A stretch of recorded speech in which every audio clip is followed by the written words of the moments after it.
obra que ficou comigo para eu ler e resenhar e trazer para vocês, ela é muito, muito, muito boa também. E ela tem, vamos dizer, o plus a mais de que, vamos dizer assim, que a história dos seus autores é tão interessante quanto.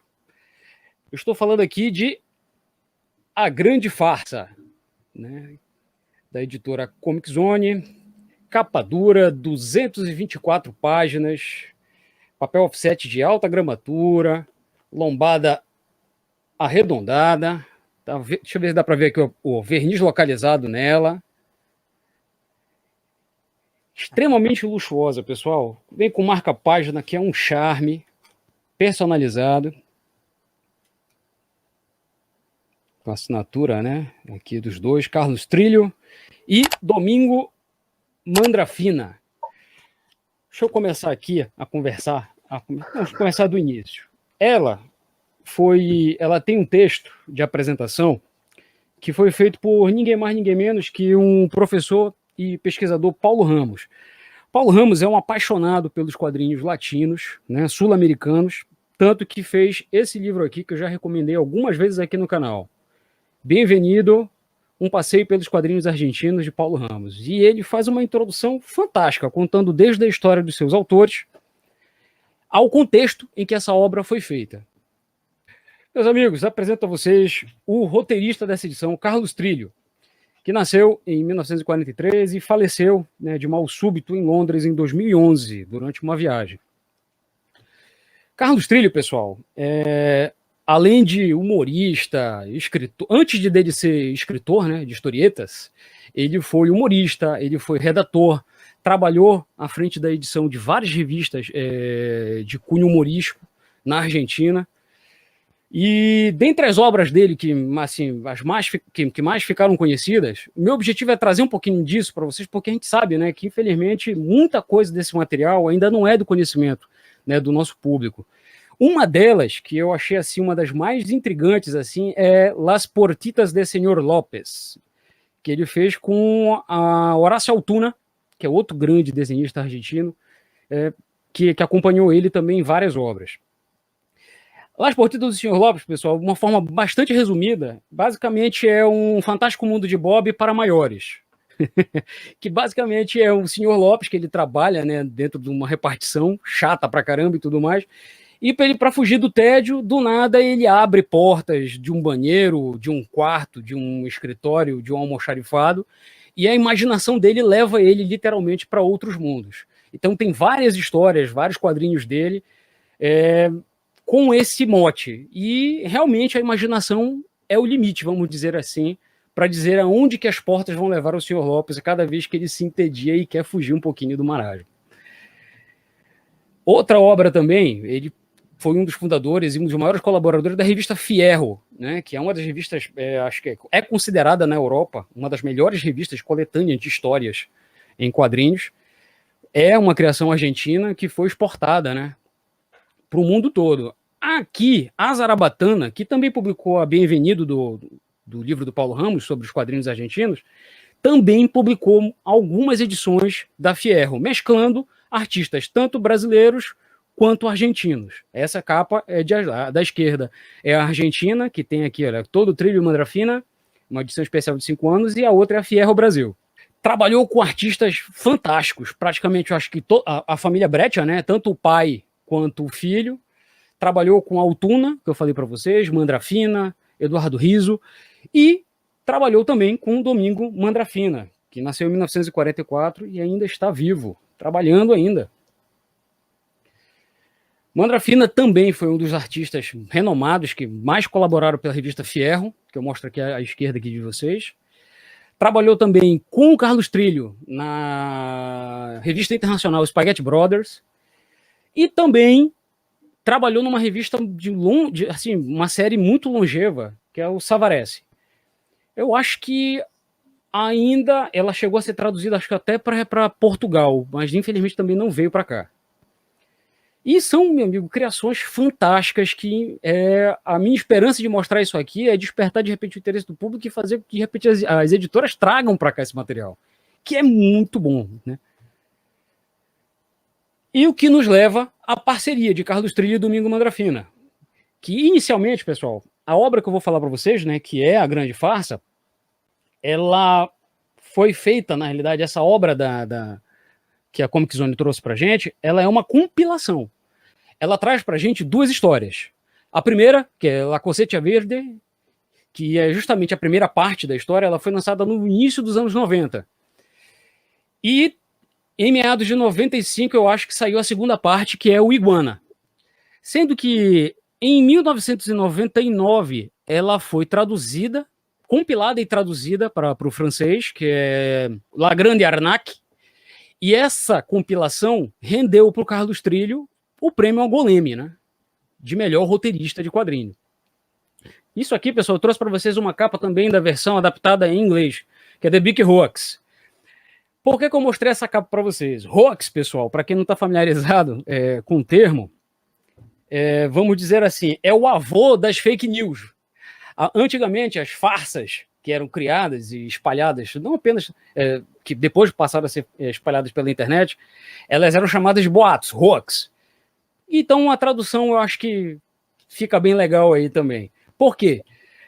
Essa história, pessoal, ela vai narrar, ela, como eu falei para vocês, ela foi criada em 1990, mas ela retrata um país fictício, pelas roupas e vestimentas, nos dá a entender que fica entre a década de 60 e 70. O que aumenta ainda mais o mote dela. Nada mais é a grande farsa do que uma história que ela mistura o suspense policial no ar com chanchada, com realismo fantástico. E eu vou já explicar para vocês o porquê que ela mistura todos esses elementos aí. E que nos leva ao quê, pessoal? A grande farsa, ela conta a história desse país, né, fictício. Pois o que acontece? Ela é regida a mão de ferro por um grande ditador, inclusive ele gosta de ser chamado assim, grande ditador, que ele controla, governa todos com mão de ferro, uma nação miserável praticamente. Se mirassem, e que o que acontece? Ele começou a perceber que cada vez mais a população mais pobre aderia ao movimento de revolucionário, né, que queria depô-lo. Com base nisso, o que ele faz? Ele chama um escritor, que é chamado de Meliton Bates, e o Meliton Bates, ele cria uma grande, aí que gira a tal da grande farsa. Ele quer dar um jeito, pessoal, vamos dizer assim, de tentar acabar com a proliferação, vamos dizer assim, desses rebeldes. Ele quer que a população pare de procriar. Com base nisso, ele chama esse historiador para inventar alguma história, criar alguma notícia, ou seja, criar um contexto de forma que ele consiga não apenas reinar através do medo, mas através também de mentiras. Então ele chama o Meliton Bates, e nessa época ele vivia uma relação incestuosa com a sua sobrinha, que é a Malintia Centurion, uma bela mulher, e Meliton Bates resolve inventar a seguinte história, que Malintia nada mais é de que uma virgem milagrosa, que ela tem o dom da cura. E ela só tem esse dom da cura justamente por ela ser virgem e recatada. Bela, recatada e do lar. Basicamente é isso. Com base nessa história, pessoal, o que acontece aí? O intuito dele, e nesse ponto ele foi muito feliz nisso, foi justamente, através desse contexto, fazer com que as mulheres, pela virgem intocada, e simplesmente parassem de fazer sexo e, por tabela, parassem de ter filhos. Ou seja, isso facilitava a vida do grande ditador. Só que tem um porém. Essa Malinche, ela obviamente, ela não é uma virgem, muito menos recatada. Então ela tem casos extraconjugais com diversas pessoas. Uma delas, e numa desses casos, alguém resolveu tirar fotos e chantageá-la. Falando assim, olha, se você... dessa vez você morre. O que faz Malinche, desesperada, procurar um ex-policial alcoólatra, que aqui é vivido pelo Donaldo Reynoso. Rapaz, esses nomes são fantásticos. O porquê que ela chamou ele? Primeiro porque ele é um ex-policial, ele está fora do radar de todo mundo. O outro motivo, eu vou deixar para as pessoas lerem para tentarem descobrir o que foi que aconteceu. O que fez ela chegar no nome do Donaldo Reynoso? O fato é que faz com que ela vá para o subúrbio, fuja da casa dela, para ter um encontro furtivo com esse ex-policial, de forma que ele encontre a pessoa que está tentando chantageá-la e que encontre as fotos também, de forma que ela consiga sobreviver. Pois, se o grande ditador descobrir que ela está tendo caso com um terceiro elemento aí, ela vai morrer e vai morrer também essa outra pessoa. Com base nisso, Donald Reynoso, ele é, vamos dizer assim, o eterno, o clichê, né, dos detetives, né, de todas aquelas histórias no ar que a gente já conhece. É atormentado, né, por alguma perda, que faz com que ele entre, se enverede pelo alcoolismo, mas apesar de ser malandro, esperto, ele ainda tem um senso, né, de honra, e obviamente ele tem um fraco por mulheres belas que lhe pedem auxílio chorando. Então, obviamente, ele cai na lábia da Malinte e começa a fazer a investigação dele. Investigação essa que, em paralelo, também passa a ser tomada um outro investigador, na realidade um algoz, contratado pelo grande ditador, saber aonde que está Malinte, já que ela escapou, fugiu da casa dela e só pretende voltar quando recuperar as fotos. Então o ditador manda simplesmente o braço direito dele, o anjo da morte, que é o Iguana. O Iguana, pessoal, é um caçador, aí, de novo falando, né, fazendo o paralelo com o Realismo Fantástico, porque o nome dele é Iguana, não sei se dá para vocês perceberem pela arte, mas ele é retratado de forma bastante assim, para ser bem resumido, parece o Killer Croc do Batman. Ele é uma pessoa que ele tem um problema de pele que parece que ele tem escamas. E mais do que isso, ele tem, durante a série, parece que ele tem inclusive poderes, né, paranormais. Já que para onde o casal, né, a Malinte e o Donaldo, para onde a investigação os leva, o Iguana literalmente ele fareja o cheiro deles e vai atrás. E a fama dele de ser um assassino cruel e impiedoso é tamanha que literalmente todo mundo morre de medo dele, inclusive o próprio grande ditador.